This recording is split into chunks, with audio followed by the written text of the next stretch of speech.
Iran की सत्ता संतुलन पूरी तरीके से बदला हुआ नजर आ रहा है और देश की दिशा तय करने वाले फैसलों पर कट्टरपंथी ताकतों का दबदबा बढ़ गया है। एक ताजा रिपोर्ट के मुताबिक ईरान की सेना और विदेश नीति पर अब इस्लामिक रिवॉल्यूशनरी गार्ड कोर यानी IRGC का पूरा नियंत्रण होता दिख रहा है। यानी जो फैसले पहले सरकार और कूटनीतिक नेतृत्व लिया करता था ईरान में, अब वो सीधे सैन्य और सख्त सोच वाले समूहों के हाथ में जाती दिख रही है। रिपोर्ट्स में बताया गया है कि IRGC के कमांडर अहमद वाहिदी और उनके करीबी सहयोगी अब देश के अहम फैसले ले रहे हैं। वहीं दूसरी ओर जो नेता बातचीत और शांति की दिशा में काम कर रहे हैं, उन्हें धीरे धीरे किनारे कर दिया गया है। इसका सबसे बड़ा असर विदेश नीति पर दिख रहा है। ईरान के विदेश मंत्री अब्बास अरागची अमेरिका के साथ बातचीत के जरिए हालात सामान्य करना चाहते थे। उन्होंने यहां तक संकेत दिया था कि स्ट्रेट ऑफ हॉर्मुज को खोला जा सकता है। यह वही समुद्री रास्ता है जहां से दुनिया की बड़ी मात्रा में तेल और आपूर्ति होती है। 25% के करीब तेल दुनिया का यहीं से जाता है, इसी रास्ते से। लेकिन IRGC ने इस फैसले को मानने से इनकार कर दिया, सख्त रुख अपनाया और संकेत दिया कि वो मार्ग बंद ही रहेगा। यहीं से हालात बिगड़े और ज्यादा बिगड़े, आप कह सकते हैं। बताया जा रहा है कि ईरान ने इस रास्ते से गुजरने की कोशिश कर रहे कई जहाजों को निशाना बनाया। IRGC ने लगातार गोलियां चलाई, जिसके बाद फारस की खाड़ी में सैकड़ों जहाज फंस गए। अंतर्राष्ट्रीय स्तर पर चिंता बढ़ गई। ये घटनाएं साफ दिखाती हैं कि अब ईरान के अंदर सख्त नीति की प्राथमिकता दी जा रही है। समझौते की गुंजाइश कम होती दिख रही है। रिपोर्ट में यह भी सामने आया है कि अहमद वहीदी की मोहम्मद बागेर जोलगाद जैसे प्रभावशाली नेताओं का समर्थन मिल गया है। इससे उनकी पकड़ और मजबूत हो गई है। अब उनका असर सिर्फ सेना तक सीमित नहीं, बल्कि सीधे कूटनीतिक फैसलों पर भी दिख रहा है। दूसरी तरफ ईरान की बातचीत टीम के अंदर भी मतभेद खुलकर सामने आ गए हैं। कुछ नेताओं ने विदेश मंत्री पर आरोप लगाया कि उन्होंने जरूरत से ज्यादा नरम रुख अपनाया। इसके बाद पूरी टीम को वापस तेहरान बुला लिया गया। यानी साफ संकेत है कि अब अलग राय रखने वालों के लिए जगह कम होती जा रही है और सख्ती का दौर तेज हो रहा है। इस पूरे घटनाक्रम का असर अब वर्ल्ड लेवल पर यानी वैश्विक स्तर पर दिख रहा है। अमेरिका और ईरान के बीच में बातचीत की संभावनाएं अब काफी हद तक कमजोर हो गई हैं, क्योंकि जिन लोगों के पास बातचीत की जिम्मेदारी है, उनके पास अब फैसले लेने की ताकत नहीं बची है। ईरान में कट्टरपंथियों का कब्जा, हालात और सख्त IRGC हावी, इन तमाम चीजों को समाहित करते हुए यह खबर बहुत महत्वपूर्ण।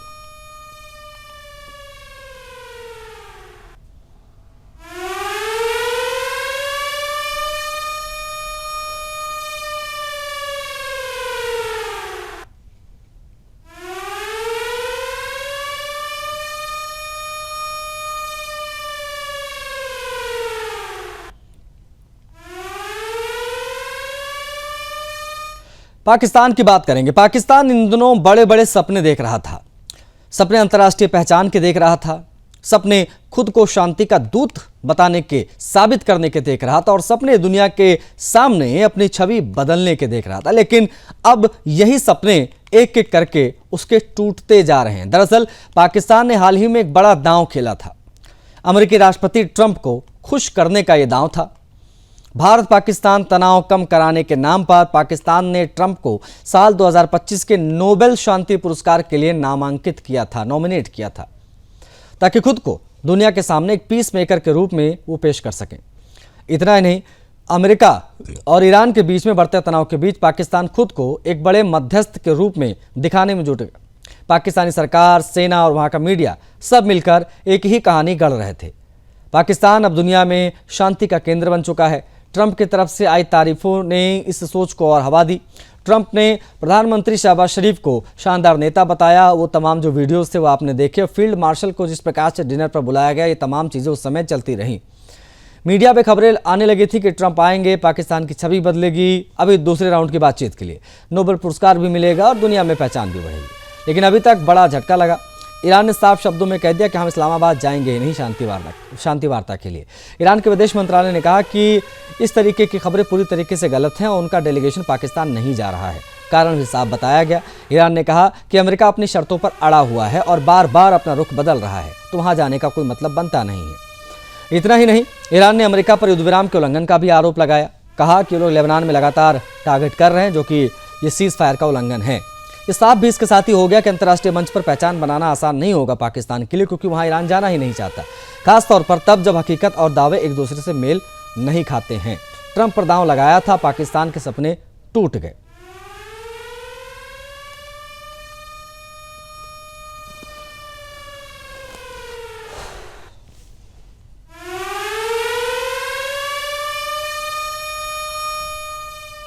अमेरिका और ईरान के बीच तनाव एक बार फिर से खतरनाक मोड़ पर पहुंच गया है। ओमान की खाड़ी से एक ऐसी खबर सामने आई है जिसने पूरे पश्चिम एशिया में हलचल मचा दी है। अमेरिकी नौसेना ने ईरानी झंडे वाले एक मालवाहक जहाज को रोका, उस पर कब्जा कर लिया। बताया जा रहा है कि यह जहाज टूस्का नाम से चल रहा था और इसे स्ट्रेट ऑफ हॉर्मुज के पास ही रोका गया। अमेरिकी राष्ट्रपति ट्रंप ने साफ कहा है कि जहाज को कई बार चेतावनी दी गई, लेकिन उसने रुकने से इनकार कर दिया। इसी के बाद यह सख्त कार्रवाई की गई। अमेरिकी सेंट्रल कमांड के अनुसार मिसाइल से लैस युद्धपोत यूएसए सप्रुएंस ने इस ऑपरेशन को अंजाम दिया। जहाज को उत्तरी अरब सागर में रोका गया, जो ईरान के बंदरगाह अब्बास की ओर जा रहा था। करीब 6 घंटे तक लगातार चेतावनी दी गई, लेकिन जब जहाज नहीं रुका तो अमेरिकी युद्धपोत ने उसके इंजन रूम को टारगेट किया। गोलीबारी के बाद जहाज की गति रुक गई और फिर अमेरिकी मरीन कमांडोज वहां पर पहुंचे और चढ़ गए। जहाज को अपने कब्जे में ले लिया गया। अमेरिका का दावा है कि यह जहाज पहले से प्रतिबंधों के दायरे में ही था और अब उसकी पूरी जांच हो रही है कि इसमें क्या सामान मौजूद था, लेकिन ईरान ने इस कार्रवाई को लेकर तीखी प्रतिक्रिया दी है। ईरान ने इसे सीधे तौर पर डकैती बताया है और कहा है कि युद्ध विराम का खुला उल्लंघन है। इतना ही नहीं, ईरान ने जवाबी कार्रवाई की चेतावनी भी दे दी है और सबसे बड़ा कदम उठाते हुए इस्लामाबाद में होने वाली अमेरिका के साथ शांति वार्ता को खुद से अलग कर लिया। यानी अब बातचीत की राह मुश्किल हो चुकी है, बातचीत होती दिख भी नहीं रही है। इस पूरी घटना का असर अब स्ट्रेट ऑफ हॉर्मुज पर दिख रहा है। ये वही समुद्री मार्ग है जहाँ से दुनिया का 20 से 25% तेल और गैस गुजरती है। इस घटना के बाद यहाँ तनाव और बढ़ गया है, जहाज़ों की आवाजाही प्रभावित है। ईरान ने अचानक कई मार्गों में रोक लगा दी है। इस बीच ट्रंप ने ईरान को और एक सख्त चेतावनी दी है। उन्होंने कहा कि अगर जल्द ही समझौता नहीं हुआ, स्ट्रेट ऑफ हॉर्मुज नहीं खुला, तो अमेरिका ईरान के पावर प्लांट और पुलों को निशाना बनाना शुरू करेगा। ईरान ने भी साफ कर दिया है कि वो अपने परमाणु कार्यक्रम और अन्य मांगों पर झुकने वाला नहीं है और वो विशेष तौर पर ट्रंप की चेतावनियों से डरने वाला नहीं है।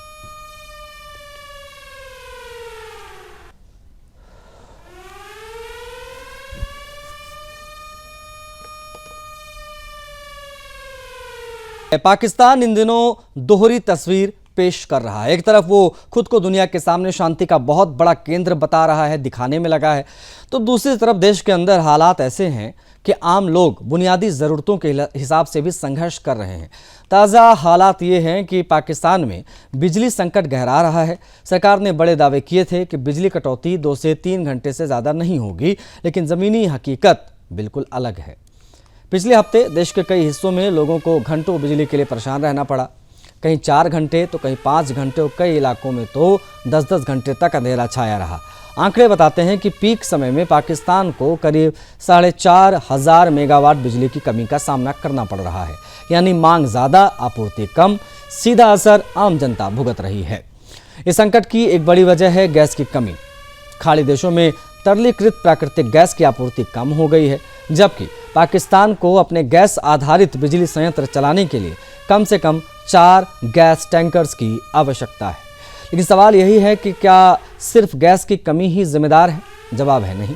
बिजली संकट के पीछे एक और बड़ी वजह है जल विद्युत उत्पादन में गिरावट। आमतौर पर पाकिस्तान अपनी 25 से 30% बिजली जल स्रोतों से प्राप्त करता है, लेकिन इस बार पानी की कमी के कारण उत्पादन घट गया है। बताया जा रहा है कि सिंधु नदी प्रणाली प्राधिकरण ने बांधों से पर्याप्त पानी नहीं छोड़ा, क्योंकि प्राथमिकता सिंचाई को दी गई और बिजली उत्पादन सीधे प्रभावित हुआ, छूट गया। यह स्थिति साफ दिखाती है कि पाकिस्तान के अंदर प्रशासनिक तालमेल की भारी कमी है। अलग अलग संस्थाएं अपने अपने तरीके से चल रही हैं। अब जरा दूसरी तस्वीर भी देख लीजिए। इस समय पाकिस्तान अंतर्राष्ट्रीय मंच पर खुद को एक बहुत बड़े खिलाड़ी के तौर में पेश करने की कोशिश कर रहा है। अमेरिका और ईरान के बीच में बातचीत का अगला दौर पाकिस्तान में होने की चर्चा हो रही है। सेना प्रमुख असीम मुनीर हाल ही में तेहरान भी पहुंचे। प्रधानमंत्री शहबाज शरीफ कतर और सऊदी अरब जाकर रिश्ते मजबूत करने की बात कर रहे हैं। सऊदी क्राउन प्रिंस मोहम्मद बिन सलमान से मुलाकात की और यहाँ तक कि अमेरिकी राष्ट्रपति ट्रंप के संभावित दौरे की चर्चा भी हुई। ये सब दिखाने की कोशिश थी कि पाकिस्तान वैश्विक मंच पर सक्रिय है, लेकिन असली सवाल ये है कि क्या अपने ही देश में बुनियादी समस्याओं से पाकिस्तान जूझ रहा है। दुनिया को शांति का संदेश देने के लिए तैयार बैठा है। जहां एक तरफ सरकार बड़े बड़े दावे कर रही है, तो वहीं दूसरी ओर आम जनता बिजली, महंगाई और व्यवस्था से परेशान है। अब देखना होगा कि सरकार सिर्फ बयान देती है या सच में हालात सुधारने के लिए कोई ठोस कदम उठा भी पाती है धरातल पर।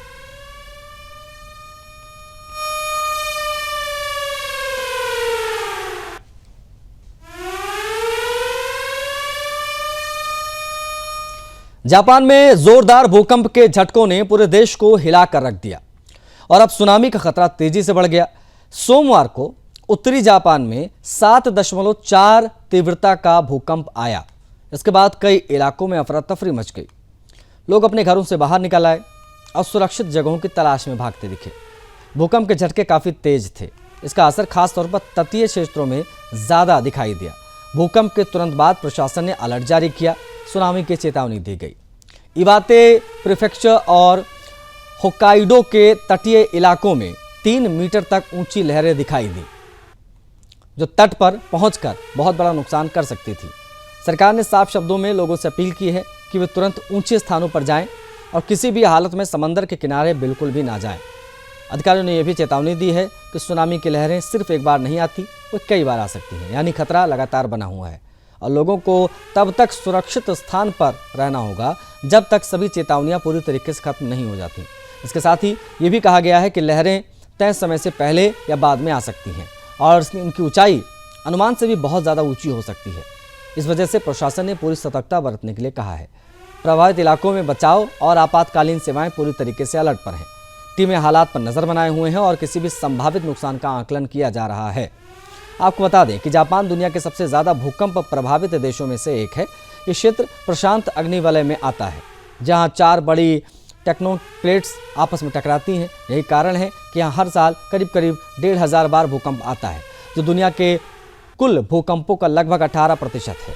हालांकि ज़्यादातर भूकंप हल्के होते हैं, लेकिन कई बार ये बड़े विनाश का कारण बनते हैं। साल 2011 इसके बाद बड़ा उदाहरण के तौर पर है, जब एक भीषण भूकंप और सुनामी ने भारी तबाही यहाँ मचाई थी। इस आपदा को तोहोकू भूकंप और सुनामी के नाम से जाना जाता है, जिनमें करीब 18,500 लोगों की मौत हुई थी या लापता हो गए थे। फुकुशिमा परमाणु संयंत्र में भी गंभीर हादसा हुआ था। जापान में भूकंप, सुनामी से बड़ा खतरा और किस प्रकार का अलर्ट जारी किया गया है, उसको समाहित करती हुई ये खबर।